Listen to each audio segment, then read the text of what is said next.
Assalamualaikum warahmatullahi wabarakatuh. Hari ini kita akan membahas mengenai transformasi fasa. Materi transformasi fasa itu melanjutkan materi yang sudah kita bahas pada waktu sebelumnya, yaitu terkait dengan termodinamika. Kalau termodinamika, bahasannya adalah membahas mengenai bagaimana reaksi kimia terjadi melibatkan energi yang ada di dalamnya. Sementara transformasi fasa itu adalah membahas bagaimana fasa-fasa yang stabil, bagaimana keadaan-keadaan kimia fisika itu stabil, saling setimbang satu dengan yang lain dan bisa berubah antara fasa satu menjadi fasa yang kedua dan seterusnya, termasuk juga bagaimana pelibatan energi yang ada. Sekarang pertanyaannya adalah apa itu fasa? Fasa didefinisikan sebagai suatu bentuk dari materi yang memiliki kesamaan keadaan atau komposisi fisika dan kimia yang sama. Itu adalah fasa. Ya, jadi kata kuncinya adalah kesamaan secara fisika dan kimia. Sehingga kalau kita berikan contoh air dalam satu gelas, maka dimanapun bagian dari gelas itu air memiliki kesamaan, yaitu H2O ada di situ, maka air adalah satu fasa. Es juga demikian. Udara itu adalah satu fasa. Kenapa? Kalau kita punya satu botol udara, maka dimanapun bagian udara di dalam satu botol itu, niscaya komposisinya sama. Kenapa? Karena misalkan ada gas O2, ada N2, ada gas SO2 dan seterusnya, tetapi di dalam satu botol itu kita yakin bahwa komposisi dari masing-masing molekul gas tadi itu sama, maka udara itu adalah satu fasa. Demikian pula larutan garam dapur itu adalah satu fasa. Satu zat itu dapat membentuk dua fasa. Ya. Misalkan karbon murni. Ya. Karbon murni itu kita peroleh di alam dalam bentuk dua alotropi, yaitu grafit dan intan. Nah, kalau grafit dengan intan itu ternyata berbeda secara fisika dan kimia. Kalau grafit, maka C dengan ikatan 4C yang lain atau tetrahedral ya, itu antara A, B, dan C sama, tetapi D-nya berbeda. Jadi kalau satu atom C mengikat 4 ikatan, maka ikatan yang ketiganya A, B, dan C itu panjang ikatannya sama. Ya, tetapi kalau ikatan keempat atau D itu berbeda. Sedangkan intan ya itu ikatannya A, B, C maupun D sama. Jadi berbeda dengan grafit. Ya, sehingga kesimpulannya intan dan grafit itu adalah dua fasa berbeda dari C. Jadi suatu zat dapat membentuk dua fasa. Sebaliknya, ya, dua zat atau lebih itu juga dapat membentuk satu fasa.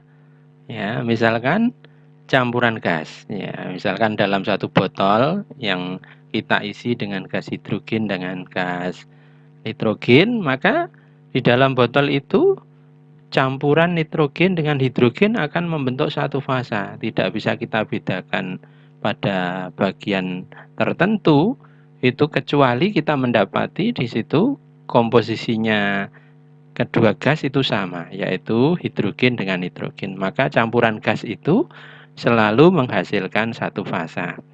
Demikian pula gempon atau campuran dari logam, misalkan platina dengan emas kita lelehkan dalam campuran komposit ya atau campuran lelehan alloy dari logam PT dan AU, maka hasilnya adalah suatu paduan logam yang homogen. Baik, selanjutnya adalah pengertian diagram fasa. Apa itu diagram fasa? Diagram fasa adalah suatu plotting ya, suatu penggambaran grafik dari tekanan dan suhu yang menunjukkan daerah-daerah yang stabil secara termodinamika ya daerah-daerah atau fasa-fasa yang stabil secara termodinamika. Jadi misalkan diagram fasa air, maka gambarnya seperti ini. Ya, absis itu kita nyatakan T, kemudian ordinatnya adalah P. Jadi plottingnya adalah P dengan T. Kenapa P dan T? Kenapa tidak V? Karena dengan menyatakan P dan T, otomatis V-nya juga bisa diperoleh. Karena hubungan PVT itu adalah hubungan 3 variabel, sehingga kalau 2 variabelnya sudah diketahui, maka cukup bisa menggambarkan keadaan PVT.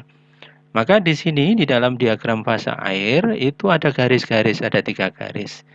Ya, 3 garis itu memisahkan fasa padat, ya, kemudian cair dan uapnya.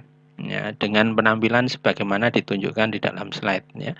Garis itu memisahkan fasa-fasa yang disebut sebagai batas fasa. Ya, jadi garis ini adalah batas fasa.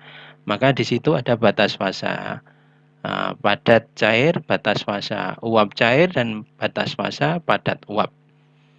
Nah, jadi itu adalah batas masing-masing. Nah, dalam batas-batas fasa itu berlaku bahwa potensial kimia pada fasa 1 akan setimbang dengan potensial kimia pada fasa 2. Jadi batas fasa atau phase boundaries itu menyatakan keadaan kesetimbangan dari kedua fasa. Nah, potensial kimia itu dinyatakan sebagai mu, sehingga mu alfa ya pada batas fasa ya itu berlaku sama dengan mu beta, di mana di sini ada 2 fasa, yaitu fasa alfa dan beta.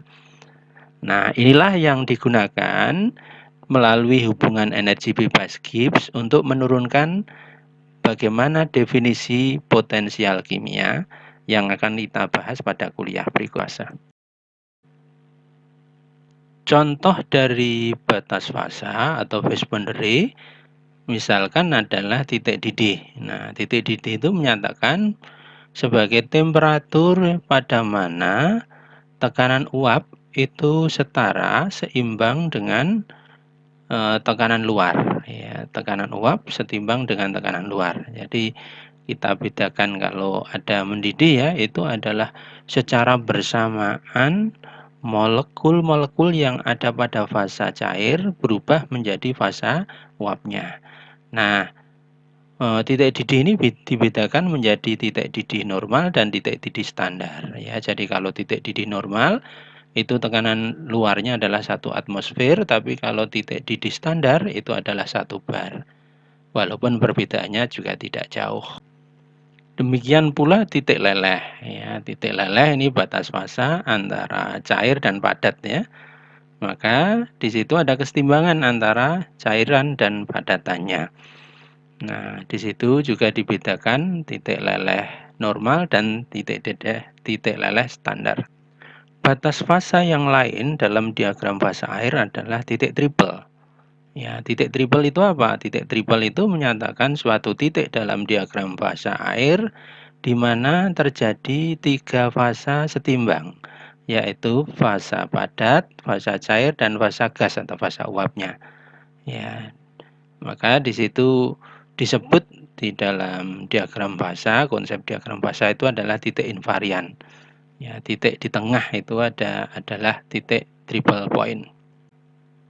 Nah, titik triple itu terjadi pada 273,15 Kelvin dengan tekanan 6,11 milibar.